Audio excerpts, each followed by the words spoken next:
Oke, jumpa lagi dengan saya Kristo Teru. Kali ini saya membuat sebuah episode baru, ya. Namanya adalah di Uncut. Jadi ini sangat terinspirasi oleh Soleh Solihun. Itu gila banget Pak, jadi YouTube. Pernah lihat nggak? Pernah lihat. Dia nggak pakai tripod. Ini masih enak, pakai tripod Pak. Yes, Jadi nggak pegel kan. iya betul, betul. Terus itu kan modalnya cuma handphone doang. Iya, Nah ini pakai mic. oke, oke. Supaya lebih jernih aja suara. Jadi kalau anda bilang di uncut itu artinya nggak ada yang diedit, maksudnya Nggak gitu. ada yang diedit. Jadi 100% tidak ada yang diedit. Kejebak nggak? Kejebak loh. Kejebak. Oke. Jadi ini memang episode baru. Sangat-sangat inspired by teman-teman YouTuber yang luar biasa menginspirasi saya juga. Dan saya tahu bahwa nggak semua orang punya relasi dan koneksi kayak ke Pak Safir nih. Gitu ya. Iya. Dan saya kenapa kemudian saya mau ngajak ngobrol. Saya gini dikit ya, jadi Yes. supaya lebih kelihatan. Nah, cuman pasti ada di antara teman-teman di sini kan belum tahu Pak Safir. Saya Yes. kenalin dulu ke mereka. Iya. Jadi Pak Safir Senduk ini terkenal banget di bidang keuangan. Saya tadi mau manggil bro tapi agak sungkan karena nggak tahu umurnya berapa. Boleh kok, panggil bro nggak apa-apa kok. Ya, terus master banget di bidang keuangan. Jadi tahun 2011-2012 ketika saya Yes. menekuni dunia keuangan, saya mau ngambil CFP, gelar Certified Financial Planner, itu gara-gara Pak Safir. Oh, oke. Karena itu legend banget. Dan orang keuangan itu katanya kalau mau dapat peningkatan income, gaji dan lain sebagainya, Iya. lebih dipandang, mesti punya gelar CFP. Dulu dibilang gitu ya. Iya nggak sih? Nanti kita bahas deh. Oh, nanti kita bahas. Nanti kita bahas. Nah, jadi kalau Anda baru pertama kali lihat, ini adalah orangnya, ini aslinya, ya. Saya nggak nyangka orangnya ini aslinya ternyata super supel, Oke. super, Oke. pakai super nih, karena Gitu ya. karena ya semua orang di klaster ini kenal. Gitu ya. Itu security siapa aja tahu. Gitu. Apa yang bikin kemudian bisa mengenal semua orang? Ngobrol, say hi, semudah itu. Ngobrol, say hi, semudah itu. Karena gini, saya pertama kali saya jalanin masuk ke industri perencanaan keuangan ini sekitar tahun 99. 99. Karena tahun berapa? 2020 mungkin 2020. Ya. ya. Waktu kita rekaman malam hari ini 2020. Ya, saya waktu itu tahun 99 ya. Jadi bisa kira-kira sendiri ya mungkin ya. 99. Tapi saya pikir dulu untuk jadi orang yang sukses di bidang kita cukup jadi orang pintar. Ternyata enggak. Ternyata adalah, ini banyak orang nanya sih, gimana caranya sih Pak Safir supaya bisa sukses di bidang kita? Jawabannya adalah bukan tidak melulu di keahlian kita, tapi yang paling penting adalah sikap kita. Sikap kita sama orang lain, sikap kita sama klien, sikap kita sama orang yang ngundang, sikap kita sama orang yang bukan klien, dan lain sebagainya. Saya kasih contoh sederhana aja. Banyak di antara kita yang kalau ketemu klien, mungkin kita baik, ramah, dan lain sebagainya. Intinya adalah ketika kita baik dengan seorang klien, harus dari dalam hati. Karena banyak orang dia baik sama klien, tapi seperlunya. Oke, biar lancar pekerjaannya dan lain sebagainya. Depannya doang. Depannya doang. Begitu pekerjaannya selesai, habis itu goodbye sama kliennya. Saya belajar bahwa saya nggak bisa kayak gitu. Saya harus, kalau saya udah kenalan sama klien, berarti dia jadi teman saya. Sampai kapanpun dia akan jadi teman saya. Kenapa harus begitu? Gak tahu juga ya kenapa harus gitu. Dasarnya adalah, bagi sebagian orang nganggap bahwa ya lo mungkin mikirin bisnis. Saya nggak mikirin bisnis tuh. Saya mikir bahwa mungkin karena emang senang berteman aja. Saya senang punya teman baru. Jadi dia mau jadi klien nggak lama sekalipun, habis itu ya saya tetap ketemu. Yuk kita nongkrong, yuk bro, kita nongkrong, kita minum. Dulu mungkin belum ada namanya YouTube dan lain, belum ada sosial media ya, tapi saya selalu bilang, yuk kita udah kerja, udah kelar ini, minum bareng, yuk kita makan bareng, ngobrol ngalor gitu. Ya udah, intinya itu aja. Sekarang zaman sosial media seperti sekarang, buat kita yang ingin menjalin hubungan lebih mudah. Kenapa? Karena kita cukup saling follow di sosial media, dan setiap kali dia posting, kita bilang, wah bagus banget sih, keren banget, kamu keren banget ya, dan lain sebagainya. Padahal kita melakukan itu ke semua orang. Padahal mungkin kita bisa melakukan itu ke semua orang, dan nggak usah dipilih-pilih juga. Kenapa? Karena kalau itu muncul dari dalam hati, maka siapapun ya kita komen. Ya nggak harus komen, intinya adalah kita berteman beneran sama dia, jangan ada motif apapun. Jadi inti, kalau kalau orang nanya ke saya sukses itu apa, intinya adalah resep sukses adalah intinya adalah berteman dengan semua orang dan dari dalam hati. Jangan berteman karena maksud bisnis, enggak. Kalau Anda berteman karena maksud bisnis itu kelihatan dari muka. Gini nih kalau tanya sama motivator.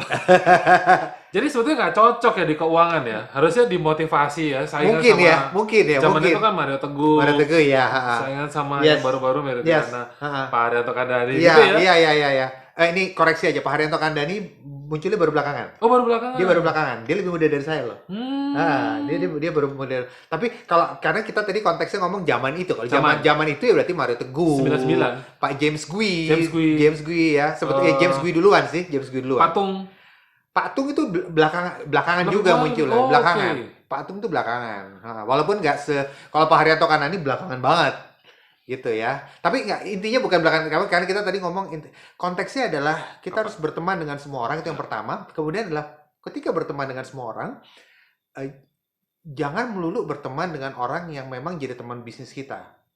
Ibaratnya kalau kita karyawan, mau jabatan apapun di kantor yang kelihatannya jabatannya buat kita kayak jabatan remeh banget, gak penting. Berteman sama dia. Kenapa? Karena secara bisnis sekalipun kita nggak tahu nanti dia akan jadi apa. Jangan lupa, secara bisnis kita juga nggak tahu dia akan jadi apa. Siapa tahu dunia berputar, bos. Itu pernah kejadian nggak? Pernah kejadian. Saya lupa lagi, kita pernah kejadian. Dunia berputar. Berputar artinya gini, kita nggak pernah tahu, kita tiba-tiba sekarang di atas, ya kita udah berusaha, kalau Tuhan mau ya kita bisa di bawah. Besok kita bisa ada di bawah.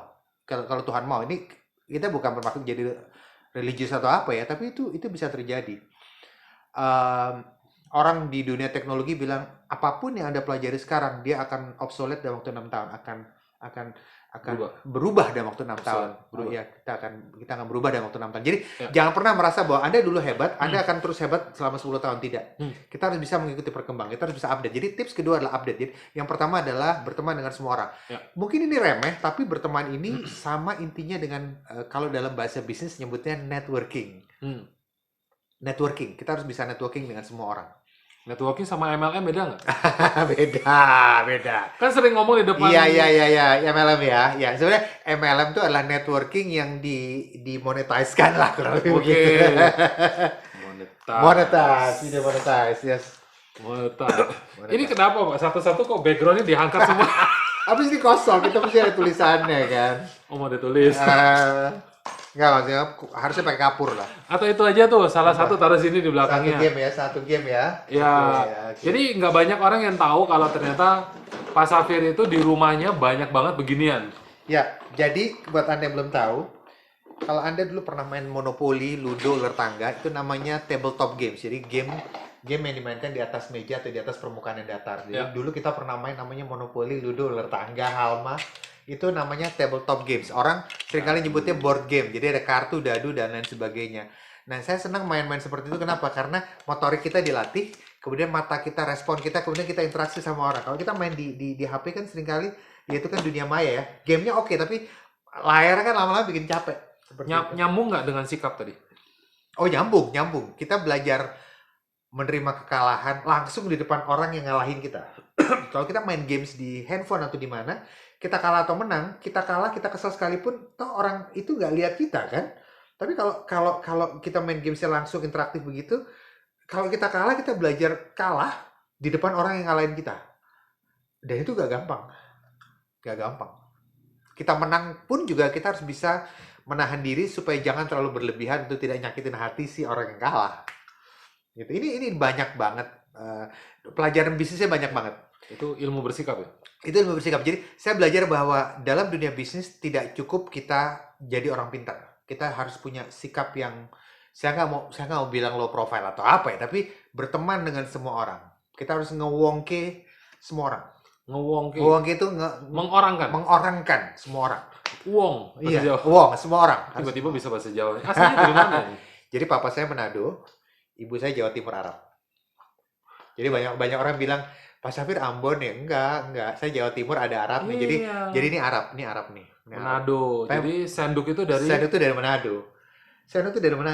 Tapi teman saya Sondak bukan senduk. Iya, itu Manado juga. Oh. Cuma kebetulan papa saya juga pernah di tempat, karena dia Manado yang lahir besar di Jawa Timur, tapi kebetulan dia juga pernah ditugaskan di Manado. Jawa Timur di mana? Gresik. Oh. Oke, Papa saya di Jawa Timur, lahir di Banyuwangi. Dia pindah ke Surabaya, kota terdekat. Ketemu ibu saya Gresik Arab. Gresik kan pinggiran Surabaya kan, ketemu di situ.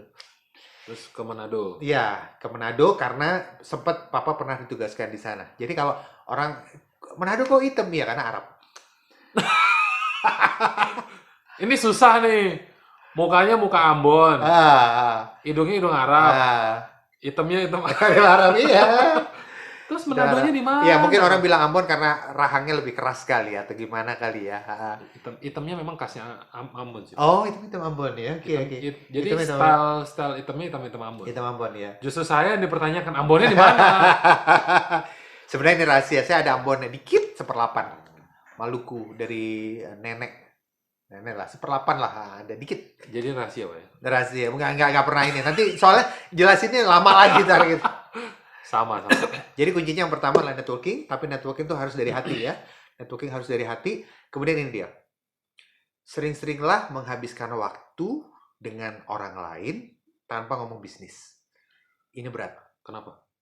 Karena justru networking kita adalah ketika kita tidak ngomong bisnis sama rekan bisnis. Saya kasih tahu, misalnya gini. Saya sering ketemu orang yang misalnya dia ngundang saya seminar atau apa. Setelah selesai seminar, saya sering nongkrong sama dia, nggak usah ngomong bisnis, nongkrong, just nongkrong, ngobrol ngalor ngidul, udah. Apa yang terjadi? Dia image-nya baik sama saya juga senang berteman sama dia. Tapi kita melakukannya benar-benar harus dari hati. Just nongkrong aja satu atau 2 kali, nggak usah ngomong bisnis, nggak usah. Tujuannya? Berteman. Tapi sekali lagi kita harus melakukannya benar-benar dari hati. Jadi bukan untuk maksud bisnis, benar-benar harus dari hati. Itu yang pertama. Yang kedua, saya juga sering nongkrong sama orang yang memang nggak punya hubungan bisnis. Nongkrong aja.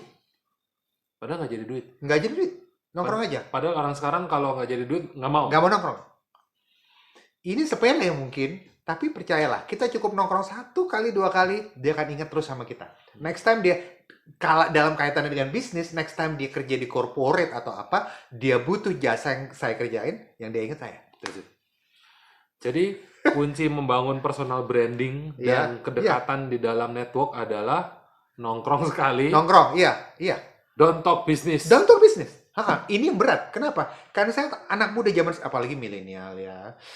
Mereka tuh kalau seperlunya ya. Jadi kalau nggak ada perlunya, nggak nongkrong. Pattern banget. Pattern tuh kelihatan banget maksudnya. Bentuk pattern tuh bentuk, Pak. Kayak password itu kan pattern. Yes, iya benar. Jadi bentuknya kelihatan banget. Dia ngikutin rumus. Oh, I see. Iya. Nah, kalau kita nggak punya waktu untuk nongkrong bareng, sering-sering message, WA, say hi. Hai bos, apa kabar? Gini. Nggak usah ngomong bisnis. Itu kadang-kadang perlu loh. Itu juga berat, saya tahu. Nggak gampang. Tapi dengan kita say hi segala macam, orang ingat sama kita. Apanya yang nggak gampang? Nggak gampang untuk kita message orang nggak ada perlunya. Itu nggak gampang. Nggak gampang. Benar nggak gampang banget. Orang pikir, dan makanya saya, saking nggak gampangnya, saya sering ketemu gini. Kalau saya message orang, halo bos, apa kabar? Gini. Karena dia nggak pernah digituin, dia bilang, baik Mas Hafid, ada apa? Aduh, malah saya kalau ditanya ada apa, malah sebel. Saya cuma bilang, just wanna say hi. Oh iya. Baru mereka malu sendiri. Karena saya benar-benar negur mereka cuma mau say hi, apa kabar. Karena manusia itu diciptakan untuk sosial, ya hidup sosial gitu loh. Karena mereka tidak pernah begitu dan tidak pernah digituin dan nggak pernah begitu. Jadi begitu mereka terima message, ada apa Pak, bisa dibantu gitu. Dia terkejut. Saya bilang, no, nggak ada apa-apa, cuma mau say hi. Gitu. Dia terkejut dengan perlakuan baik yang memang benar-benar baik. Iya, karena saya pikir ya kita memang harus baik sama semua orang gitu. Tapi saya nggak tahu, ini mungkin bisa jadi saran bisnis juga. Tapi apa yang terjadi? Orang ingat sama saya kok. Kalau kita bicara bisnis, orang ingat sama saya. Kapan mulai muncul sikap kayak begini, Pak? 4 tahun pertama setelah ngejalanin bisnis lah. 2003, 2004. Ya 2004 lah. 2003, 2004 4 tahun pertama setelah ngejalanin bisnis. Iya, mungkin 3 tahun pertama lah. Karena emang saya senangnya emang nongkrong ngobrol gitu lah. Oh, memang aslinya udah kayak begitu? Emang aslinya udah senang begitu. Bawaan. Benar. Tapi ini ada satu rahasia yang mungkin saya nggak pernah bilang sama orang. Kalau rahasia nggak boleh rekam. Oh gitu ya. Ini rekam ya, di the uncut. Uncut ya. Oke, jadi rahasia ini mudah-mudahan udah bukan rahasia lagi. All ears. Oke. Jadi kalau misalnya kamu pernah lihat seminar segala macam. Jadi Jadi waktu SMP, SMA awal, saya tuh gagap. Gagap setengah mati. Saking Kayak gagapnya nggak bisa ngomong. kayak Tommy Syawira. Kayak Tommy Syawira ya, tahu ya. Nah. Jadi Gagap. gini, mau manggil Kristus,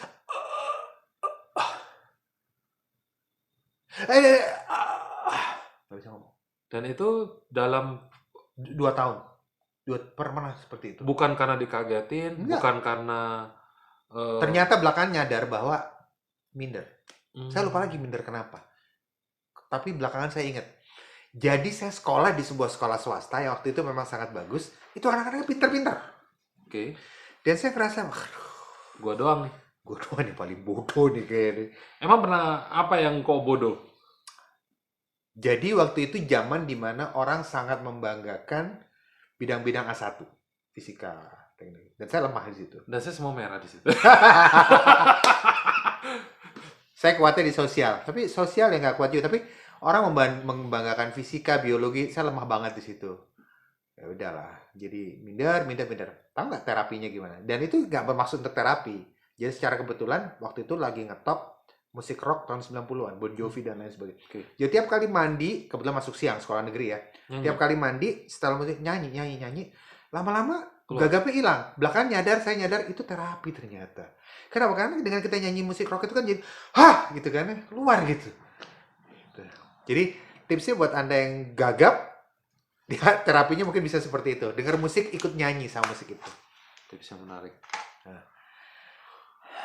Jadi dulu pernah gagap ya? Pernah gagap? Cukup lama. Karena merasa bodoh. Minder, bodoh. Yes. Padahal orang sekarang taunya Master of Finance. Ya, One of the best in Indonesia dan legend loh ya. ya kalau dikaitkan dengan gagap tadi kan mungkin orang ngaitinnya dengan ada yang bilang best speaker kayak atau apa, ya saya nggak begitu peduli, tapi saya pikir itu impact aja, efek aja lah gitu, seperti itu impact. Karena kalau bicara best speaker atau apa, kalau saya ngerasa kekuatan saya itu di slide. Karena banyak pembicara, saya perhatiin banyak pembicara dari tahun ke tahun mereka grow dalam hal penyampaiannya, lisannya makin bagus, tapi slide-nya tidak berkembang. Itu aja yang dibawa. Itu aja. Enggak, sebenarnya bukan materinya itu aja, tetapi penampilan slide-nya itu sangat membosankan dan tidak berubah walaupun bertahun-tahun. Saya tanya kenapa? Males aja ngerubahnya, kata dia gitu. Tapi cara bicara makin bagus. Iyalah ya, dilatih terus. Ya, Tapi penampilan slide, kita nggak ngomong konten materi, penampilan slide-nya nggak berubah. Dan itu penting. Dan itu penting. Jadi saya ngerasa bahwa mungkin kekuatan saya mungkin di slide. Kekuatan saya di slide. Dan mungkin penyampaian story dalam ketika bicara gitu. Itu tadi gagap itu kapan, Pak? Kelas 3 SMP, 1 SMA, SMP. 3 SMP. Jadi 1 sekarang SMA. kalau reuni ketemu orang-orang yang dulu itu, Dia nggak, iya mereka udah lupa kali. Dulu dekil hitam luar biasa. khas Ambon banget, dekil, hitam. Udahlah Pak, itu mah Ambon. Gitu ya. Manado nggak ada gelap soalnya. Iya benar. Terus kemudian dibesarkan Di keluarga papa mama. Ibu udah meninggal waktu saya kelas 3 SD. 10 tahun kemudian papa nikah lagi. Nggak ada masalah dengan itu. Kita tinggal di daerah Ciputat, di pinggir Jakarta. Sekolah di tengah kota. Namanya Al-Azhar. Kalau tahu Al-Azhar, Jalan Sisingamangaraja, Al-Azhar Pusat waktu itu. Itu sekolah favorit. Lama-lama saya pikir ini orang-orangnya pintar-pintar banget sih gitu. Karena di Al-Azhar itu mereka tuh yang ditekankan harus prestasi. Dulu seperti itu, harus prestasi. Tapi temennya ngebully nggak kayak sekarang? Oh enggak, no. Untungnya nggak? Al-Azhar enggak. Nah, waktu habis itu pas SMA bosan. Kenapa? Karena temennya ya itu aja kan. Akhirnya SMA memutuskan untuk pindah ke negeri. Nah, baru udah ketemu bula-buli itu. Malah di negeri terjadi. Iya, buli-buli biasa tuh, negeri itu biasa. Buli-buli kan biasa negeri. Nggak tahu sekarang ya. Masih ya. lebih parah Mas sekarang. Lebih parah sekarang. Bahkan sebetulnya kalau dulu kan bully yang sederhana adalah kita panggil dia pakai nama orang tuanya. Oh iya. Nah terus yang parah kita nggak tahu kalau orang tuanya udah nggak ada. Bokap lu Yes. lebih parah lagi bukan nggak ada Pak? Nah, apa? Pisah. Pisah. Oh, dia lebih sakit Wah. hati dong ya. Kita main panggil aja bokapnya. Udah gitu dia kebetulan sebel banget sama bokapnya Wah, misalnya. tapi anaknya baik banget. Oh, Anaknya baik banget. Terus mamanya itu guru les. oke. Itu ada teman saya tuh kayak gitu. Waduh, Ah. kita panggilnya pakai mamanya. Oh iya. Akhirnya nggak tahu kan, bapaknya nggak pernah muncul. Akhirnya emaknya kita panggil. Ah. Ya itulah. Kalau di umur saya bulinya seperti itu. Oh, oke, ya ya. Selain mengorbankan nama saya kan, namanya Iya, kan iya. aneh-aneh sendok lah gitu. Iya iya Ya iya kan? iya iya iya. Kalau saya dulu tahu tempe. Oh iya, gue baru nyadar. Tuh teru kan? Iya tuh Terry. Tahu tempe. Kalau nggak teru jadi terong. Tahu terong. Kamu sekolah di mana? Kota mana? Solo. Oh, Kota Solo. Iya iya iya iya. Ya. Solo. Kulinernya gila tuh Solo tuh. Asal mereka bisa jual dalam bentuk ini, jual untuk wisata bagus. Bagus mereka bisa banyak datang wisatawan itu. Kulinernya bagus. Malioboro apa malam-malam tuh nasi ayam Malioboro segala macam itu bagus. Jogja. Iya, Jogja. Tapi Solo kangen, pengen ke Solo lagi, kangen. Itu berarti Indonesia Raya udah keliling semua. Ya insya Allah udah lah. Enggak semua banget lah. 95% udah lah. 18.000 pulau. Enggak pulau banget. 95% dari provinsi, semua provinsi. Provinsi. Ya. 95% dari semua provinsi, Iya, Pak. kurang lebih ya. Ya 90% dari semua provinsi udah. Udah lah. Udah. Emang kita punya provinsi? Enggak tahu deh. Sekarang enggak tahu. Daryl. Kita punya berapa provinsi sekarang, Daryl? Indonesia punya berapa provinsi? 32. 50. Enggak, masih Udah 50. 50. Enggak. Kita tahun berapa sekolah? Dulu aku masih ingat provinsi cuma berapa gitu. Provinsi. Saya 27. Oh iya, 27 sama ya. 27 kan? Apa? Provinsi. Dia belum diajarin berarti. Oh, dia. belum. Provinsi artinya? Provinsi itu daerah lah, daerah. Daerah di Indonesia. Oh, daerah. Ini anaknya nih. Anaknya kita Iya, ini anak saya nih, anak saya. cegat bapaknya malam-malam. Iya. 93 sekarang. Enggak cuma begitu. Gak sampai. Ya. Wah, ini belum lulus. Iya. Oh, dia udah waktu tidur. Nah, Dia tidur nih. dia. Papa masih ini Saya ya, masih videoan dulu ya, tadi ya. Todong. Lagi YouTubean dulu. Gitu, Pak. Dia udah waktu tidur ya. Time to school. Iya. Oke, lanjut aja kawan. Di mana yang paling berkesan ketika keliling?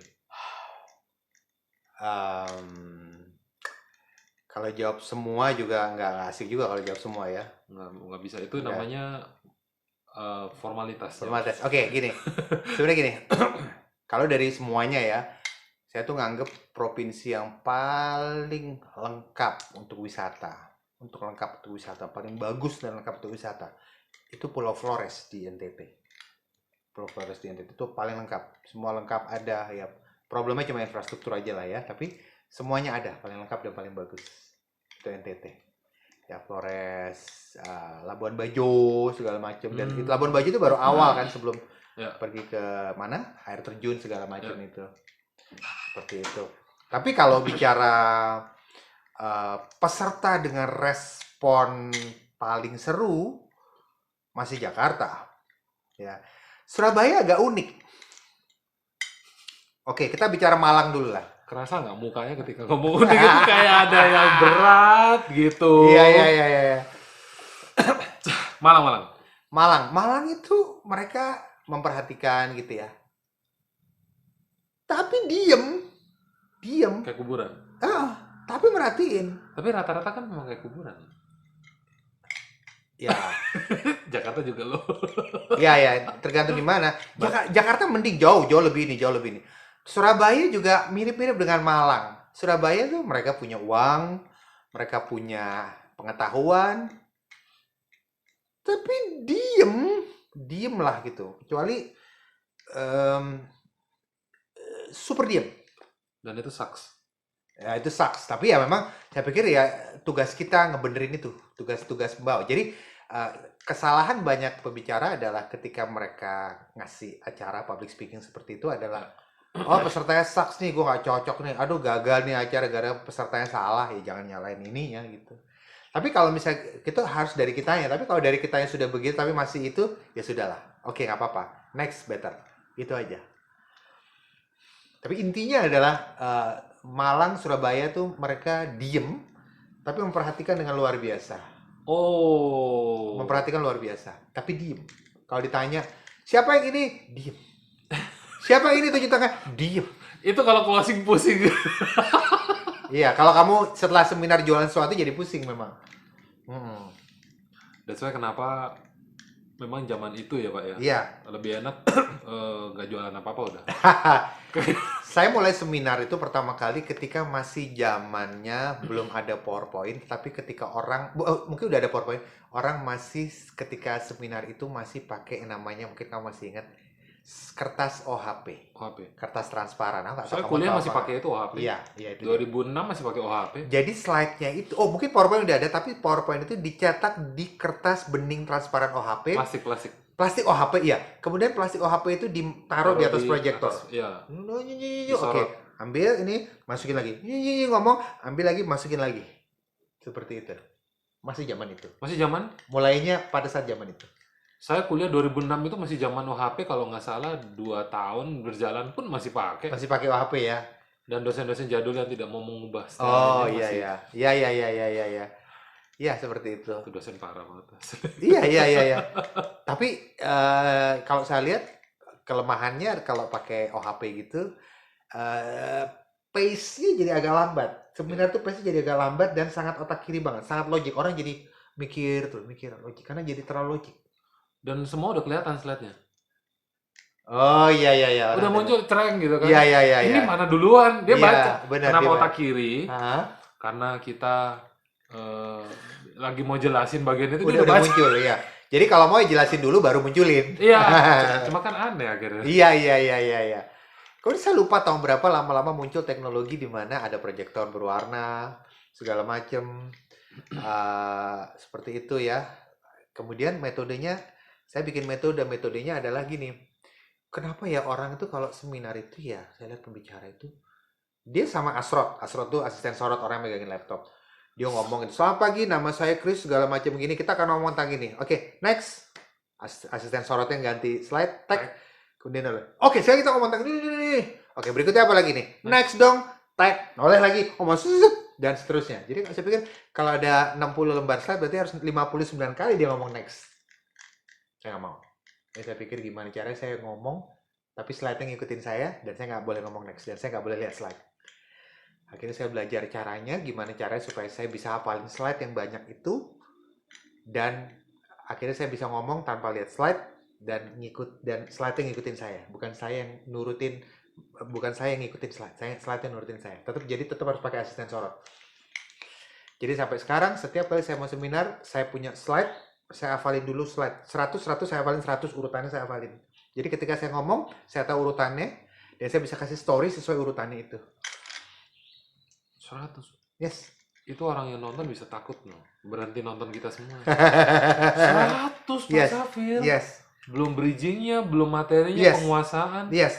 Kadang-kadang slide-nya slide baru. Misalnya ada klien ngundang seminar, Pak Safir kita mau ngobrol tentang ini dong, topiknya ini, saya bikin slide baru. Sebelum acara saya hafalin. Sebelum acara tuh kurang lebih 2 jam sebelum acara saya hafalin. Urutannya saya hafalin, masuk slide ini ini keberapa, ini keberapa. Terus biar seru di beberapa slide tertentu saya siapin jokesnya. Jadi jokesnya disiapin. Setelah siapin jokesnya, siapin bahasa tubuhnya seperti apa, baru habis itu masuk tampil gitu. Dan satu lagi, harus selalu latihan. Saya sampai sekarang masih latihan sebelum acara. Pasti masih latihan. Jadi sambil ngafalin slide, saya latihan ngomong, saya latihan bawain, bahasa tubuhnya saya latihan sendiri. Tambah hilang yang nonton saya, Pak. Latihan.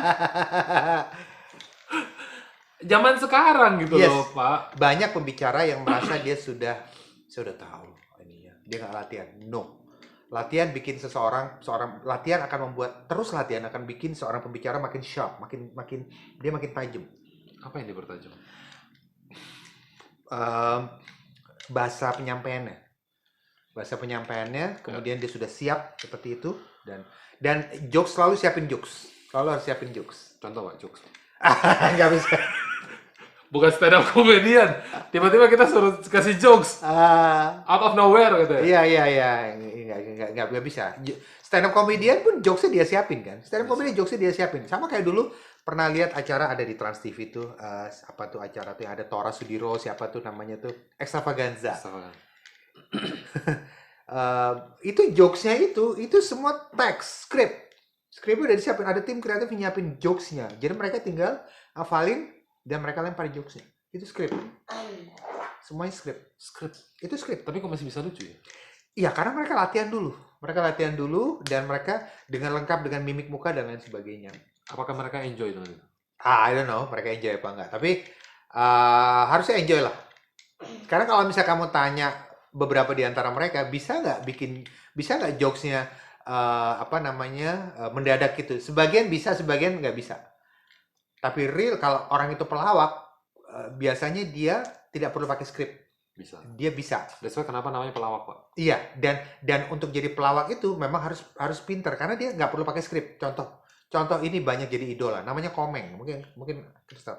Komeng itu banyak jadi idola para pelawak. Iya, itu luar biasa. Dan nggak tahu gimana, dia bisa aja keluar apa gitu loh. Bener, dia bisa aja keluar apa out of nowhere tiba-tiba ada aja jokesnya. Parah itu baru dia pelawak. Tapi kita tidak semua di antara kita bisa seperti itu. Kenal Komeng? Komeng kenal. Pernah berapa kali lah dalam satu acara TV lah gitu. Pernah. Itu kok bisa masuk ke TV? Gimana sih? Nggak tahu juga lah. Tapi gini, intinya awalnya dulu saya tuh pertama kali tuh punya jasa namanya jasa konsultasi keuangan kan. Saya pikir daripada saya nawarin satu-satu lewat telepon gitu kan, lebih baik saya promosi sekali, orang banyak lihat sekali. Yaitu yaudah akhirnya nulis artikel. Dulu pertama kan nulis artikel di majalah namanya majalah Tiara, punya Kompas Gramedia. Tiara. Saya nulis artikel tentang keuangan gitu, perlu beli dolar apa enggak dan seterusnya ya. Satu kali muncul, dua kali muncul, tiga kali muncul, lama-lama ada satu dua orang nelfon, Pak Safir nyediain jasa ini enggak, saya mau dong coba. Oh yes, mantep nih PR-nya gitu ya. Dari nulis artikel tahun 99 dan nulis artikel. Setelah itu dari nulis artikel itu mulailah saya diundang diwawancara profilnya di tabloid namanya Nakita. Jadi Nakita itu kayak majalah ayah bunda tapi untuk tabloid gitu kan. Profil saya dimuat. Dari profil yang dimuat itu saya diundang nulis buku. Ada penerbit namanya Alex Media gitu ya. Nulis buku Alex Media. Nah dari situ saya diundang nulis juga di tabloid Nova. Karena dia lihat saya di nulis buku. Saya diundang nulis tabloid Nova. Dari situ orang banyak kenal karena tabloid terbit seminggu sekali kan. Nulis apa di Nova, Pak? Saya punya rubrik keuangan di Nova. Nova itu bukan masakan ya? Bukan. Tabloid wanita. Itu tabloid wanita paling laku, omset terbesar sekitar tahun 2000-an awal. Ya. Nggak ada yang nggak tahu tabloid Nova. Ya, itu tabloid dengan oplah paling dahsyat. Ya. Jadi saya selalu tingkatannya adalah harian itu koran, kemudian tabloid biasanya mingguan, kemudian majalah. Harian kamu bisa masuk koran, Kompas misalnya, kamu sangat terkenal. Tapi biasanya orang bisa lupa sama kamu. Kenapa? Karena sudah ada berita baru. Majalah itu orang in depth. Kamu nulis di majalah in depth gitu. Tapi orang habis itu lupa juga sama kamu. Kenapa? Karena majalah berikutnya muncul bulan depan. Zaman itu muncul majalah itu bulanan. Majalah SWA dan lain sebagainya. Jalan tengahnya adalah tabloid. Tabloid itu mingguan. Dan tabloid itu dia tidak terlalu harian banget kayak koran, tapi tidak terlalu in depth banget kayak majalah. Jadi kita tabloid bisa tengah-tengah. Jadi buat saya intinya adalah tabloid, karena tabloid itu mingguan. Ingat, zaman dulu belum ada namanya blog, belum ada. Orang masuk internet baru masih zaman-zaman mungkin dulu orang masih namanya Detikcom, baru ada astaga.com dan lain sebagainya. Internet Indonesia itu embrionya dari Kaskus. Oh, dari Kaskus ya? Iya, dari Kaskus. Oh iya. Padahal yang gan-gan itu ya gitu. Ya, padahal saya juga nggak masuk situ. Jadi dari nulis artikel ya, Pak? Yes, dari nulis artikel awalnya itu. Kemudian setelah nulis tabloid Nova, kemudian pertama kali diundang bicara oleh grup Kompas Gramedia sendiri. Diundang bicara. Pertama kali public speaking oleh grup Kompas Gramedia sendiri. Jangan tanya, jeleknya bukan main. Pertama kali ngomong jeleknya bukan main. Perkenalannya terlalu lama di awal. Lama kelarnya. Apa lagi? Audiens yang ngantuk. Untung audiensnya audiens yang baik, untung ketemu audiensnya audiens yang baik. Udah kenal. Sebagian udah kenal, tapi karena mereka orangnya senang belajar, jurnalis mereka senang belajar lah. Mereka orang profesi yang dibiasakan duduk dalam sebuah event dan mendengarkan. Itu jurnalis. Karena mereka sering dapat tugas untuk meliput event kan, jadi duduk dan mendengarkan. Untung audiensnya bukan audiens jelek lah. Gitu. Pertama kali jelek banget. Tolong ya. Sampai berapa kali saya ngerasa jelek, tapi lama-lama saya nyadar bahwa jelek-jelek itu adalah sarana untuk latihan. Akhirnya ke 10, ke 12, ke 13 udah mulai membaik. Ke 10, 12 Iya. baru mulai membaik. Mulai membaik ya. Padahal dapat kesempatan untuk bisa ngomong juga Gak gampang. nggak gampang. Jadi bisa bayangin ke 10, ke 12 itu setelah berapa bulan? Sekarang gini, kalau orang takut untuk mulai karena dia merasa nggak bagus, apakah dia akan jadi bagus at the end? Kalau dia nggak mulai dari jelek tadi, kan nggak mungkin dong. Nggak mungkin. Orang harus mulai dari jelek, pasti. Nah, gunanya kita punya mentor atau acara-acara YouTube seperti ini atau apa adalah untuk mempercepat dia jadi lebih baik. Dulu nggak ada saya YouTube. Bagaimana mempercepatnya? Nggak ada mentor. Mau apa? Nggak ada mentor. Belajar dari nunggu undangan.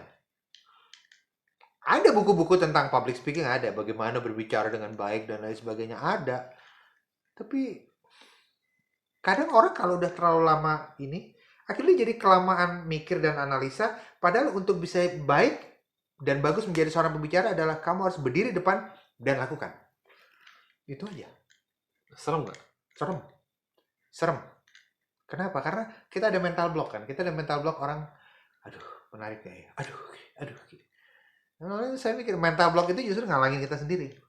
Apa mental block terbesar Safir Senduk? Takut orang ngantuk, takut orang nggak tertarik. Dulu. Gampang dong kan tinggal level jauh. Iya. Dulu garing, segala macam garing. Pernah ngalamin garing? Ngalamin garing pernah. Jadi nggak cuma dekil. Di awal-awal pernah ngalamin garing ya. Okay. Terus tapi lama-lama memang kita harus lakukan. Dan selama itu supaya undangan juga tambah banyak, artikelnya juga rajin. Jadi tablet novel saya nulis seminggu sekali kan. Dan dengan topik-topik yang praktis, misalnya gimana caranya menghemat listrik, praktis kan tuh topiknya. Ya. Jadi dari topik-topik yang praktis, menghemat listrik. semacam itu, menghemat listrik, tips-tips di dalam rumah tangga, bagaimana meningkatkan penghasilan dan lain sebagainya. Akhirnya apa yang terjadi? Undangan tambah banyak. Dari situ melatih dan lama-lama tambah bagus. Sampai sekarang, saya udah mungkin 20 tahun. Udah public speaking sebenarnya udah 20 tahun. Iya, 21 tahun. 2000 ke 20. Yes. Dari milenium. Iya. Sekarang kalau ketemu pembicara zaman sekarang, dengan adanya YouTube, dengan ada sosial media, mereka tidak perlu lagi nunggu tablet untuk artikel diterbitkan. Dulu kalau saya terbitin artikel, saya harus nunggu restu dulu oleh Pemret. Di-approve apa enggak nih? Kalau di-approve, yes, di-approve. Orang kenal nih. Kalau nggak di-approve ya sudah. Kita nunggu bikin artikel lagi yang lebih bagus. Lama-lama muncul website. Kita bisa punya alamat website sendiri misalnya. Kita bisa nulis artikel di situ. Saya dulu juga punya website, nulis artikel di situ. Sekarang lagi direnov, kita lagi ada pergantian nama domain. Saya lagi cari ganti nama domain baru lagi ini. Dan sekarang saya lagi branding baru. Nanti ada waktunya saya kasih tahu brandingnya. Masih rahasia. Terus apa namanya? Dengan munculnya Facebook, branding itu makin lebih mudah. Dan saya lihat banyak sekali orang yang ingin meningkatkan karir menjadi seorang pembicara, mereka banyak masuk Facebook. Tapi kelemahan orang ketika terjun berprofesi sebagai seorang pembicara adalah mereka cenderung egois. Mereka cenderung merasa bahwa saya sudah jadi pembicara, banyak orang nonton saya, belagu. Akhirnya belagu itu maksudnya apa? Dia terlalu banyak bicara daripada mendengar. Jadi dia berbicara di acara seminar di mana dia diundang, setelah selesai seminar dia tetap berbicara. Padahal nggak diminta. Saat break dia tetap berbicara, dia tidak mendengar. Pulang ke rumah, pulang ketemu teman, pulang ke reuni dimanapun dia tetap berbicara dan tidak mendengar. Enggak, saya bilang. Kamu berbicara di acara di mana kamu diundang. Setelah selesai acara seminar, kamu stop, kamu jadi pendengar. Jangan berbicara kalau nggak diminta. Dan itu susah bagi orang yang berprofesi sebagai pembicara, apalagi yang baru-baru. Itu susah. Karena dia ingin nunjukin ke orang lain kan, bahwa saya pintar loh, saya punya bidang ini loh, gitu. Tidak. Kamu tunjukkan kepintaranmu, di keahlianmu, di platform yang tepat. Bukan pada saat sosial, gaul lagi sosial gitu, tidak. Kebanyakan pembicara adalah pada saat bergaul sekalipun, dia selalu menceritakan tentang dirinya sendiri. No. Dan saya banyak ketemu pembicara-pembicara seperti itu. Mereka sering sekali bicara tentang dirinya sendiri, padahal di event-event mereka lagi ngumpul teman-teman pertemanan biasa sosial. Gitu. Bahkan di sosial media pun mereka tetap bicara tentang dirinya sendiri, tapi bukan konteks kepakaran dia, tapi tentang pengalaman dia waktu dia diundang. Jadi, ini pamer sombong gitu ceritanya. Iya, itu yang cerita, itu yang terjadi. Dan itu yang terjadi. Dan ini secara nggak langsung itu akan menjatuhkan dia sendiri. Kenapa? Karena jadi pembicara itu kalau orang nggak ngerti itu akan ego. Kenapa? Saya ditonton banyak orang kok, gitu. Itu ego, Dan kuncinya di industri ini adalah kita tidak boleh ego seperti itu. Jadi setelah selesai acara, stop. Kamu bergaul seperti manusia biasa, seperti umumnya kita makhluk sosial lain. Lepas dasi. Lepas kamu berteman seperti biasa, berteman, say hi ke semua orang. Dan itu nggak dilakukan. Aduh, saya pembicara, masa saya harus tegur dia duluan sih? Saya pembicara, ini kelas saya beda dong dibanding yang lain. Nggak bisa kayak gitu. Tapi banyak yang seperti itu. Sampai sekarang saya masih ketemu, dan banyak orang yang sudah terjun ke industri public speaking 5-10 tahun masih seperti itu. Ada yang seperti itu. Gitu, itu banyak sekali. Jadi tipsnya adalah kita setelah selesai event, setelah selesai pekerjaan, bergaul seperti makhluk sosial yang lain. Itu aja. Sikap, kurang lebih sikap. Dan saya belajar bahwa di industri ini atau di industri apapun, keahlian penting, tapi 80% keberhasilan kita dari sikap kita sendiri. 80% dari keberhasilan itu sikap kita sendiri. Sikap kita bagaimana kita menghandle ego kita, bagaimana kita menghandle sosial media. Karena banyak orang begitu ketemu di sosial media, dia nyombong di sosial media. Apa yang disombongin tuh? Macam-macam tentang pekerjaan dia dan lain sebagainya. Gitu. Jadi lucu ya. Mungkin banyak orang nonton acara ini nggak kepingin Pak Safir akan kasih tips-tips profesional. No, itu tips profesional dari saya. Beneran. Karena orang ngundang kita, dia harus senang orang harus senang kita secara personal dulu. Kalau orang nggak senang kita secara personal, dia nggak akan ngundang kita, nggak akan ngajak kita bisnis. Serius. Because why your business is sucks because you are sucks. Yes, betul. Saya kasih contoh. Yeah. Saya pernah potong rambut di sebuah tempat di daerah saya tinggal di Gading Serpong lah ya. Yeah. Bagus lah, saya nggak sebut nama. Bagus lah. Tempatnya enak, potongannya bagus gitu ya. Tapi yang motong ini benar-benar nggak bisa komunikasi. Cuma ada badan doang. Nggak ada nyawanya. Iya, dia senyum. Saya bilang, halo bos. Ya. Nyom dia dipakai susah cukur, agak sakit. Aduh bos sakit. Oh iya, ini biasa. Diterusin. Oke, mungkin saya pikir cuma hari itu. Berapa 2 minggu kemudian saya potong lagi, masih sakit juga bisa. Bos sakit tuh. Oh iya, ini biasa gini. Mukanya nggak enak. Gitu. Oke, apa yang terjadi? That's it, udah cukup. Kali ini udah cukup, saya pikir. Saya pindah ke tempat lain. Yeah. Tempat lain, saya diajak ngobrol. Mungkin bukan ngobrol terus-terusan nggak. Dia bilang, Pak Safir, apa kabar? Mana sih ini, mana sih itu, gitu. Dan potongannya mungkin nggak sebagus yang pertama, tapi cuma beda dikit. Saya balik lagi.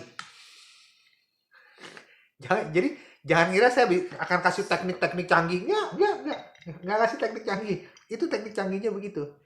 Seperti itu. Jadi saya menyadar belakangan kenapa. Jadi ada buku bagus karangan namanya Pak Hermawan Kartajaya. Dia konsultan pemasaran sangat luar biasa. Ya. Dia bikin buku judulnya Marketing in Venus. Jadi dulu pernah, ya mungkin Anda tahu lah, Anda psikolog Anda tahu. Dulu pernah ada buku psikologi populer namanya Men Are From Mars, Women Are From Venus. Ya intinya adalah bahwa pria itu dari Mars, jadi kalau ada masalah, perempuan itu cenderung ngomong, laki itu cenderung berdiam di guanya gitu ya. Oke, nah intinya adalah ketika laki dan perempuan bertemu, ketika laki ada masalah, perempuan bingung, kok kamu ada masalah diem aja? Cerita dong, cerita gitu kan. Mana bisa. Sementara laki merasa bahwa kalau dia cerita, masalah dia akan makin parah kan, dia cerita gitu loh. Karena dia makhluk yang harus, untuk menyelesaikan masalah, dia harus diam dulu di gua dia gitu ya. Sementara pria juga bingung sama perempuan, kenapa? Kamu kenapa kalau ada masalah kenapa ngomong ke semua orang sih gitu? Kan jadi banyak orang jadi tahu. Sementara perempuan merasa untuk memecahkan masalah saya harus ngomong, harus cerita gitu kan ya. Itu buku itu menceritakan tentang itu. Tapi saya nggak mau cerita tentang buku itu. Saya mau cerita bahwa Pak Herman Kartajaya bikin buku berdasarkan buku itu. Dia bikin buku namanya Marketing in Venus. Dia bilang bahwa zaman sekarang, atau zaman sekarang itu 2005 kali 2010, orang cenderung menjadi Venus, artinya cenderung menjadi perempuan. Bukan berarti yang laki bersikap ke perempuan dan tidak, tetapi kalau zaman dulu perempuan kalau suka sama salon, dia cerita sama teman-teman, mampir yuk, dan lain sebagainya. Laki enggak. Tapi sekarang dengan perkembangan teknologi, laki sekalipun senang ke salon dan kalau dia suka dia ngomong, walaupun tidak ngomong seperti perempuan pakai mulut, tapi dia ngomongnya pakai sosial media. Ya. Jadi marketing in Venus. Jadi bagaimana memasarkan barang-barang kita, jasa kita di zaman yang serba Venus, zaman serba seperti perempuan. Kamu suka, kamu ngomong. Kamu nggak suka, kamu ngomong. Apa kamu nggak suka sama pesawat atau hotel, kamu posting di internet. Ya. Nggak suka dan lain sebagainya. Kamu datang ke sebuah bisnis karena kamu suka secara personal dengan ownernya. Perempuan gitu kan? Dulu laki nggak gitu, tapi sekarang laki pun begitu. Dia suka sama bisnis, dia suka sama gue. Saya datang ke situ karena saya kenal sama ownernya. Saya kenal sama ini. Dia balik lagi ke situ. Jadi dia suka sama sesuatu yang nggak ada hubungannya dengan konten yang dia beli.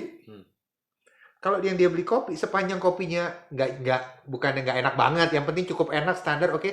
Tapi karena dia bisa ngobrol sama ownernya, dia bisa ngobrol tentang hobinya, dia balik loh ke tempat itu. Dan itu menjadi dasar, saya pikir bahwa kita harus menjadi seperti Venus ke orang gitu loh. Ya, personal touch. Personal touch. Dan ini nggak gampang. Ya, gimana cara personal touch? Salah satunya adalah di phone book. Saya punya phone book, dicatat di notes-nya. Saya kenal dia di ini. Dia punya anaknya 4, namanya ini. Begitu saya ada janjian ketemu dia, lihat sebentar, hafalin namanya. Bos, gimana sih itu? Oh, dia senang dong. Personal touch. Tapi karena kita melakukannya dari hati, maka umumnya hanya lihat 1-2 kali, saya hafal sih. Jadi hidup itu kayak ujian ya. Iya, betul. Kita belajar dulu sebentar, terus Iya. tes. Tes, iya benar. Iya, Mau ketemu orang kita baca-baca. Atau kalau misalnya kita nggak sempat nyatet di phone book, lihat aja di sosial medianya, browse sebentar ke postingan-postingan awalnya, dari situ kita bisa jadikan bahan obrolan sama dia kalau kita ketemu sama dia. Betul. Gitu aja. Jadi kalau kita bisa ngintip dulu lah ya. Iya. Intinya kalau kamu tanya sama saya, intinya adalah saya selalu kasih personal touch kepada orang-orang dan lakukan dari hati. Ya. Jangan lakukan karena bisnis. Kalau lakukan karena bisnis, nggak akan lama. Gitu. Dan bertemanlah dengan semua orang, termasuk dengan orang yang sudah nggak punya hubungan bisnis lagi sama kita. Berteman. Ngobrol lagi, ketemu, say hi. Itu aja. Ya. Itulah zaman sekarang nyebutnya networking. Kalau di orang Indonesia nyebutnya silaturahmi. Ini sama kan, networking kan itu kan? Itu sama, networking. Berarti dulu saya punya 2 pertanyaan nih. Oke. Yang satu agak enteng dulu ya. Nah, Dari mana idenya itu kalau tiap minggu harus nulis itu Pak dulu? Karena tablet Nova itu yang baca adalah perempuan yang banyak di rumah, walaupun wanita karir juga banyak, maka saya lihat kalau saya mau tujukan tulisannya buat wanita yang di rumah, pas di rumah saya noleh aja ke sekitar, apa yang bisa ditulis nih? Listrik, oke, kita tulis tentang listrik, bagaimana menghemat listrik. Air, gimana cara menghemat air? Kalau hubungannya dengan pengeluaran. Penghasilan tambahan, bagaimana caranya dari bisnis masakan bisa jadi duit. Kalau untuk wanita karir, bagaimana caranya gaji itu bisa digunakan untuk ini. Jadi noleh ke sekitar, kemudian lihat apa yang bisa Jadi yang harus dilatih adalah sense of topik, sense of mencari topik yang bagus untuk diangkat. Nah, zaman sekarang di mana udah zaman YouTube, sosial media, ya udah Banyak. kita bisa cari sense-nya, kita ketemu topiknya, angkat di sosial media. Intinya sama kok, cuma di zaman dulu karena belum ada sosial media, belum ada video, tulisannya artikel. Ya. Tapi intinya sama kok. Betul. Intinya sama. Oke. Pertanyaan kedua. Oke. 99 itu mulai langsung di keuangan ya? Dulu waktu kuliah kerja sama orang 3-4 kali, ada di perusahaan kargo, di perusahaan keluarga juga pernah, di perusahaan dagang juga pernah. Jadi orang akuntansinya, bikin sistem akuntansi. Dulu masih zamannya belum ada namanya keynote number, Microsoft Excel belum ada. Dulu zamannya Lotus 123. Dibikin sama perusahaan namanya apa sih itu? Lotus Development apa-apa ya, Lotus 123. Dan spreadsheet-nya pakai itu. Ya. Dan di spreadsheet itu kita bikin sistem akuntansi sendiri. Dari mulai jurnal, buku besar, bikin sendiri. Bikin. Bikin sendiri. Dan tiap hari ada aja selisihnya. Jadi Terus? kerja tiap hari nyari selisih. Saya pikir, ini kerjaan saya gunanya apa sih? Maksud kerjanya datang ke sini tiap hari nyentuh nyari selisih. Berarti nyari selisih itu adalah, berarti kita nge-fix sesuatu dong. Statusnya sebagai apa di situ? Ya karyawan lah. Sambil kuliah, ambil kerja juga. Bidangnya? Akuntansi. Nah. Dan harus nyari selisih. Iya, bukan harus nyari, karena kita bikin sistem akuntansi kan. Tapi saya input juga, input transaksi kan. Oh. Nah, begitu input transaksi ke dalam sistem akuntansi yang saya bikin sendiri, tapi ada aja selisihnya. Zaman sekarang, nggak perlu lah bikin sistem akuntansi sendiri. Beli aja software akuntansi, beres. Beres beli software akuntansi, selesai. Saya pikir, dulu ngapain orang kuliah 5 tahun ya, kalau sekarang ada software akuntansi. Dengan software akuntansi, masukin input transaksi, langsung jadi laporan keuangan. Dulu kita belajar dari input transaksi sampai laporan keuangan, prosesnya gimana. Dan itu total 4-5 tahun. Sekarang selesai dengan software. Jadi sekarang orang yang kuliah akuntansi, mereka harus menemukan pelajaran baru apa yang bisa diajarkan kepada mahasiswanya. Tutup dong perguruan tinggi yang mengandalkan ilmu akuntansi untuk kampus saya. Iya sih. Iya, proses itu proses. Sekarang proses itu semua selesai dengan software. Tapi saya ngerti bahwa biarpun sekarang udah ada software, dia tetap harus ngerti proses. Oke lah, ya benar-benar juga sih. Orang tetap harus ngerti proses. Berarti kan nanti at the end juga pajak, semua hitung-hitungan ya? Iya, automated. Udah. Iya, semua. Dulu kita belajar gimana ngitung, tapi sekarang automated udah pakai software pajak. Financial planner? Dulu financial planner lebih fungsinya ke kalkulator. Tapi yang banyak orang salah sangka sampai sekarang adalah banyak orang ngira ketika dia terjun jadi financial planner, tugasnya adalah hanya menghitung. Oke, kamu kepingin future value, pengen punya uang 10 tahun mendatang, uangnya sebesar sekian. Berarti kamu harus hitung berapa harus nabung dari sekarang. Tiap bulan harus nabung berapa. Banyak orang berpikir begitu. Tapi sebetulnya financial planning yang dia pelajari adalah kalau dia harus nabung 2 juta sebulan, sementara dia hanya bisa nabung 1 juta sebulan, bagaimana cara ngatur pengeluaran supaya dia bisa nabung 2 juta per bulan. Itu yang harus. Karena kalau hanya untuk menghitung berapa per bulan yang harus dia tabung, dia bisa selesai dengan kalkulator. Selesai. Ya.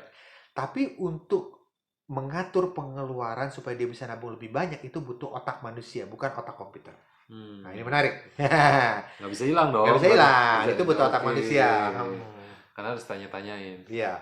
Oke. Berarti dulu pertama kali accounting, Ya. terus switch ke financial Yes. planner. Dan Iya. di tahun itu kan nggak ada orang tahu ya financial planning. Nggak ada orang tahu financial planning, nggak ada orang tahu nama Safir Senduk. Dulu orang tahu namanya dokter seksologi. Di kepala dia dokter seksologi cuma ada 2. Boyke Dianugraha atau Naik El Tobing. Udah profesinya dikenal orang, nama yang berkaitan dengan profesi itu juga dikenal orang. Dulu saya mesti berusaha, orang nggak tahu Safir, orang nggak tahu nama profesinya apa, apalagi nama pribadinya orang nggak tahu. Tapi PR dengan cara nulis artikel, ada foto, ada nama saya Safir Senduk, perencana keuangan. Lama-lama orang tuh, oh ada profesi ini, ada profesi ini. Lama-lama dari situ tahu. Berapa tahun lah saya nulis di tablet Nova itu lah. Nah. Jadi 2005-an itu ya? Yes. Baru mulai kemudian. Nah, iya 2005, 2006. Ada ya financial planning gitu ya? Yes. Jadi orang benar-benar mulai ngeh itu setelah mereka beli buku financial planning dan baca tablet Nova. Seperti itu. Nah, sekarang pertanyaan yang lebih Yes. serius. Pernah nggak seorang Safir Senduk itu mengalami jatuh?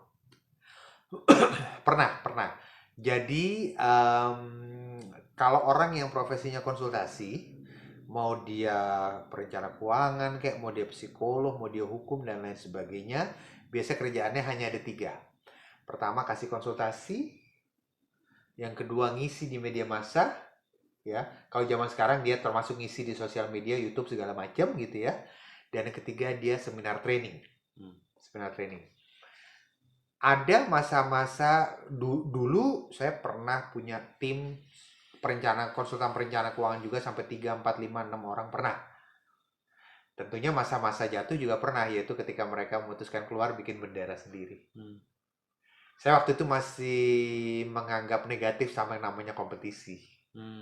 Ya, apalagi melihat mereka yang dulu pernah kita latih akhirnya keluar bikin sendiri bendera sendiri, nggak enak rasanya. Tapi belakangan saya nyadar bahwa itu justru jadi PR bagus buat kita. Kenapa? Karena dia akan kasih tahu ke orang lain bahwa saya dulu ininya Pak Safir, muridnya Pak Safir. Bener. Jadi Walaupun ada juga yang dia nggak mau ngomongin sama sekali karena dia takut inilah apa kompetisi segala macam. tetap respect lah. Iya, ada juga. Gurunya ini nih gitu. Iya, betul. Iya. Ntar saya geser dikit. Oke. Ternyata semakin nunduk. Oke. Saya santai nih, Iya. udah malam ya.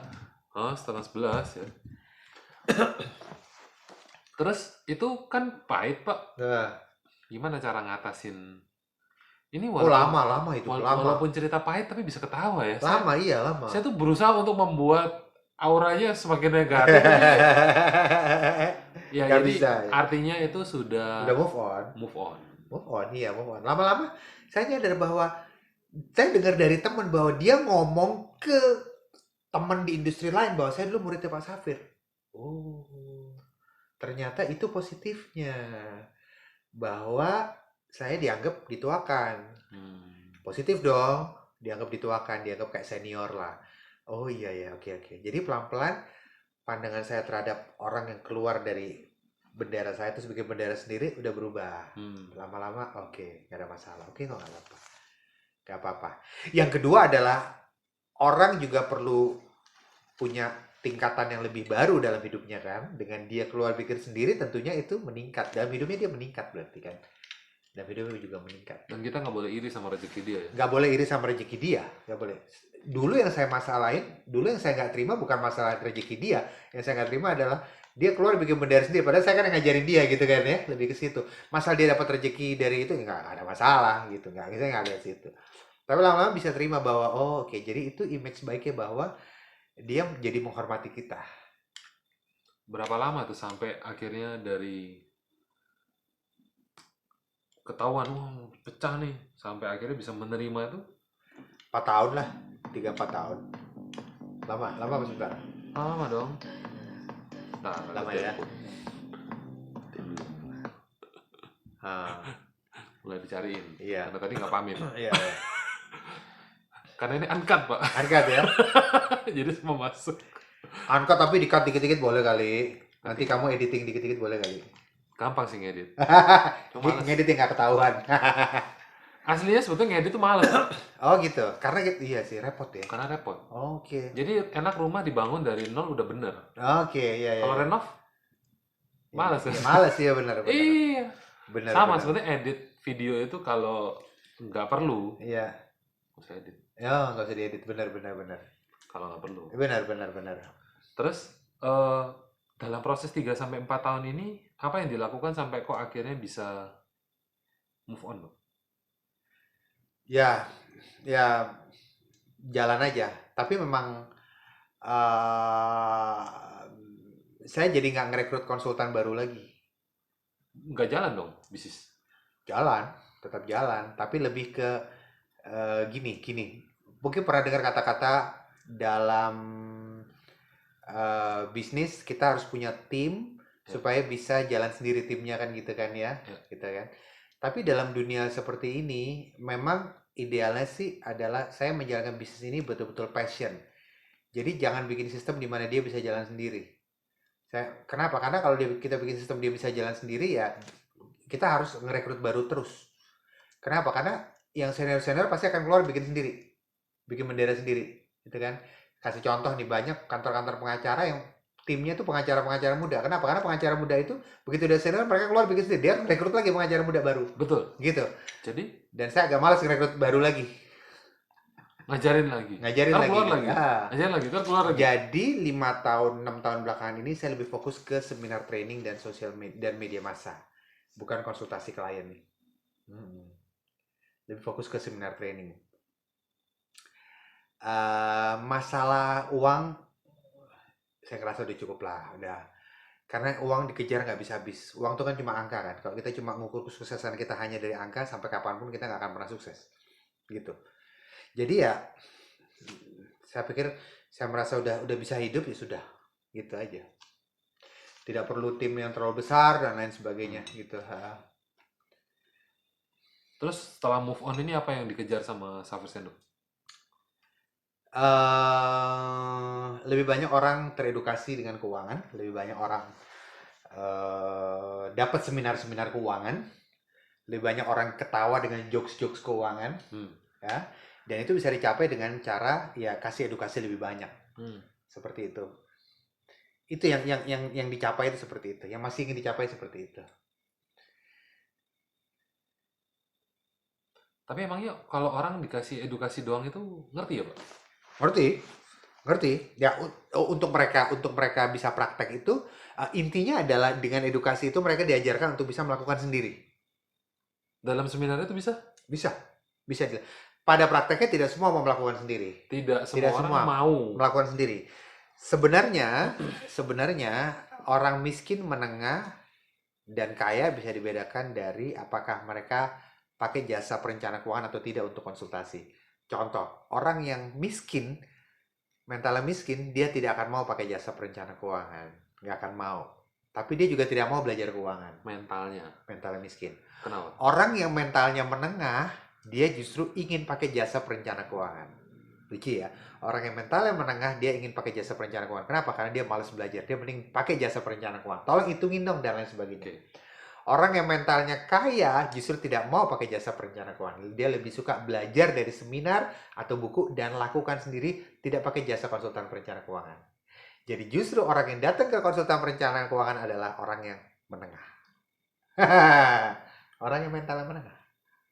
Karena orang yang mentalnya kaya, dia tidak mau pakai jasa konsultasi perencana keuangan. Itulah kenapa sebagai perencana keuangan saya harus bisa masuk di semua segmen. Ke orang kaya, saya masuk dengan cara seminar training. Ke orang menengah, kasih jasa konsultasi. Tapi kan saya udah nggak kasih jasa konsultasi lagi. Kecuali sampai sekarang, kadang-kadang saya masih kasih konsultasi kalau memang saya kenal sama orangnya dan kalau memang lagi mau, oke lah, nggak apa-apa. Harganya 1-2 juta per sekali duduk. Sekali duduk 1-2 jam ngobrol. Enak isi seminar dong. Iya, emang enak kasih seminar. Iya, tapi mungkin kamu ngeliatnya hanya dari uang kan? Ya, Iya, kalau iya, pertimbangan iya, hanya iya, dari uang iya. kan, kita kan nggak melulu hanya dari uang kan? Kadang-kadang kita kasih konsultasi supaya kita bisa lebih dekat dengan dia, untuk networking juga kan. Kadang-kadang kan gitu. Kalau kita hanya mikir uang ya, no lah gitu. Tapi kan kadang-kadang ada hubungan yang saya pengen sama orang ini, hubungannya pengen lebih ditingkatkan lagi. Nggak melulu ujung-ujungnya untuk bisnis sih, nggak.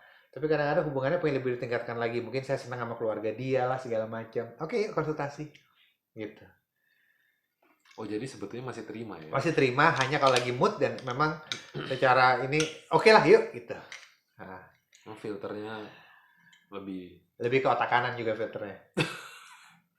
If you are nice to me, ya oke, di sosial media dia. Tapi ada juga yang orang konsultasi tuh ngajak konsultasi kayak ngajak orang berantem. Males juga sih gitu. orang berantem. Berarti dia ini maunya dapat advice tapi malah ngasih advice. Seperti itu. Iya. Jadi saya orang keuangan yang sangat otak kanan lah, yang sangat sangat kalau terima konsultasi benar-benar lihat mood gitu, seperti itu. Tapi malah saya ngerasa malah itu yang bagus. Karena Karena kita benar-benar ketika terima konsultasi, jadi benar-benar pikirannya disiapkan. Hmm. Kemudian kalau lagi seminar, kalau lagi nggak seminar, kerjanya nongkrong. Saya nongkrong di kafe, ngopi, segala macem.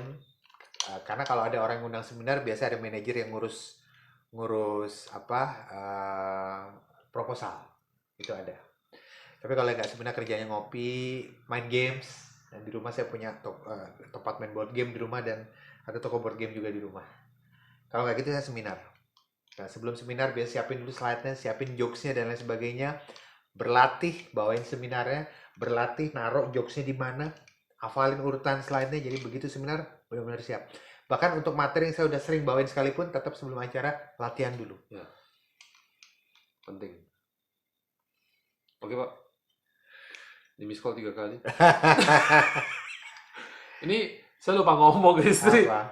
Mau ngobrol gitu. Jadi Ah, ya, dan ini nggak di-cut. Oke. Ini juga bagian yang tidak di-cut. Oke, ini saya tantang kamu di 1-2 pertanyaan terakhir.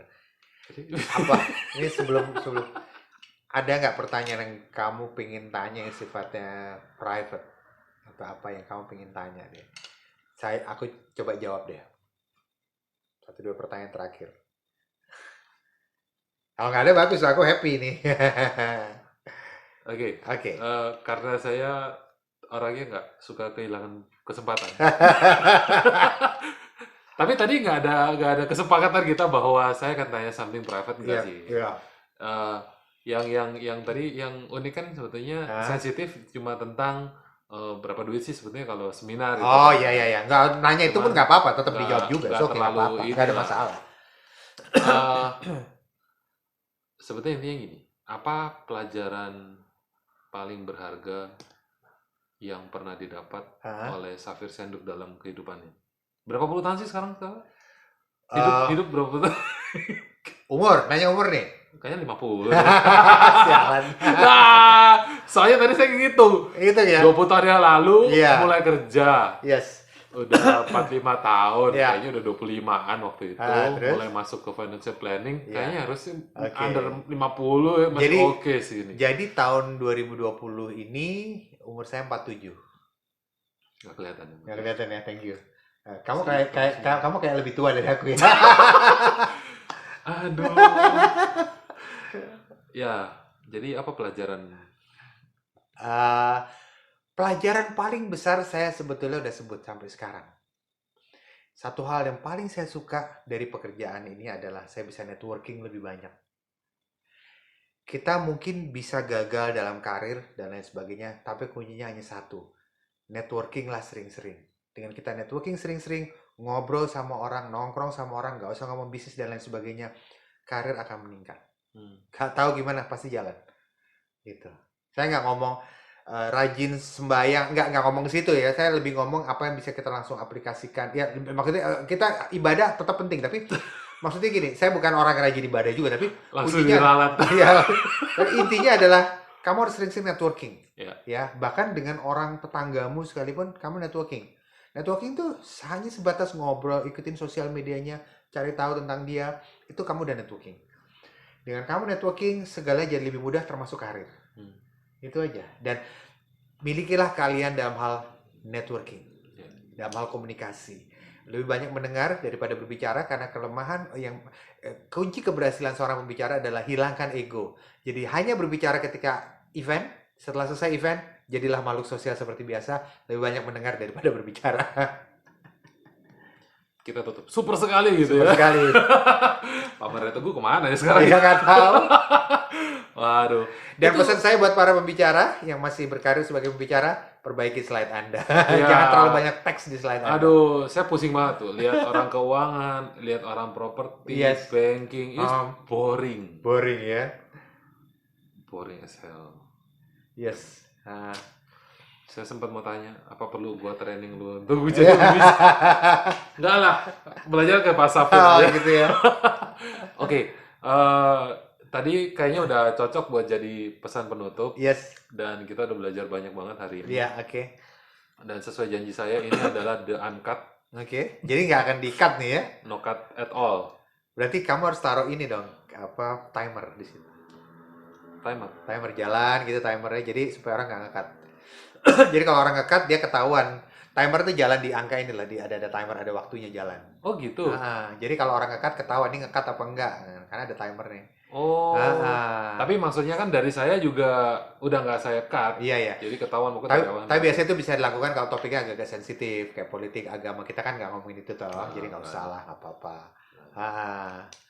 Kita nggak ketahuan lah kita. 01 apa 02, cebong apa kampret. Repot. Padahal cebong dan kampret sudah berkawan. Oh, mereka udah berkawan ya? Loh iya kan? Iya, iya. Yang lagi ribut itu kan Iya. nggak tahu tuh faksi yang mana. Iya. Oke, bye-bye. Bye-bye, sampai jumpa.